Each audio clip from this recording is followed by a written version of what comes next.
Hello everyone and welcome to Writing Quest. My name is Brendan Pugh, and in today's episode we're going to talk about outlining the victory of our novel. Huzzah!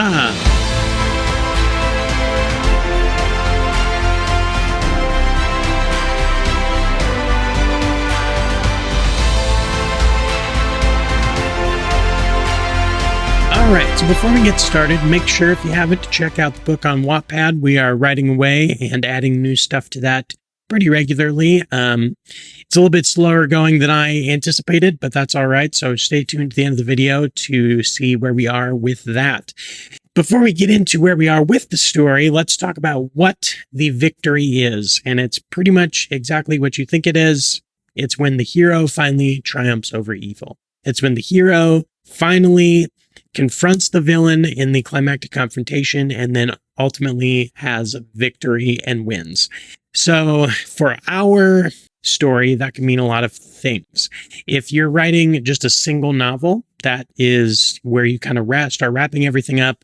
The hero wins, the enemy loses, and that's the end. If you're writing a series like we are, it's going to be a victory over the villain, but it's not the ultimate victory, which gets saved for the end of the story, the end of the book. So, or the end of the series, that is. So it's going to be a victory for this current book, but it's going to also have to set up some challenges going forward for the rest of the series. So as it pertains to our story, Ro, our protagonist, is fighting the end battle.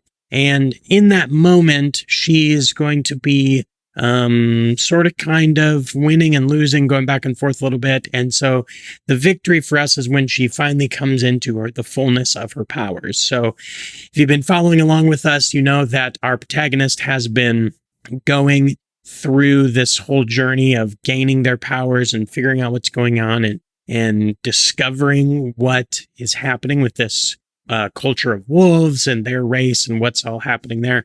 And so this is going to be the moment where she finally kind of gets that first glimpse of her true full potential.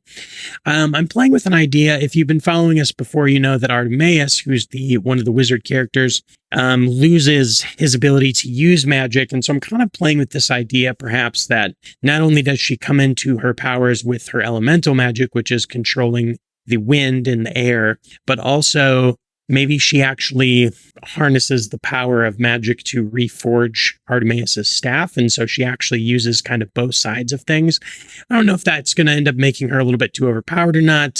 Still kind of figuring out the logistics of that. But that's what it's going to mean for us in this story. So Ro is going to come into the fullness of her powers and overwhelm the enemy and send the Wraithwalkers packing.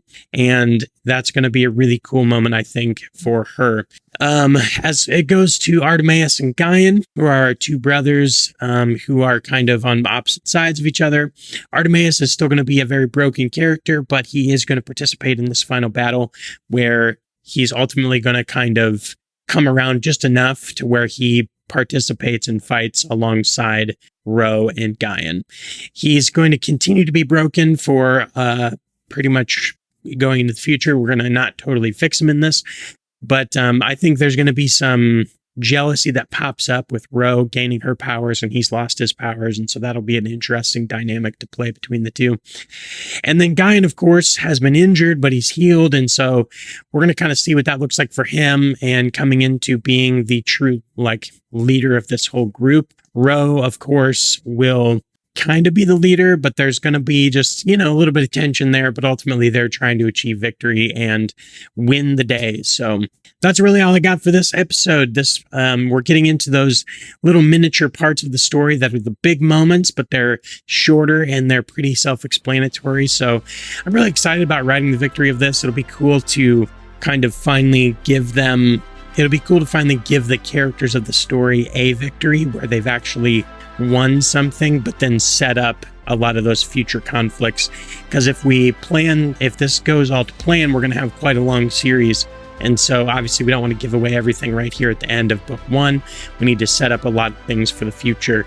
And so that'll be fun to really plant those seeds in this particular part of the story. Thank you for watching Writing Quest. Again, my name is Brendan Pugh. Please like, comment, share, and subscribe. And we will see you next time on Writing Quest. Huzzah!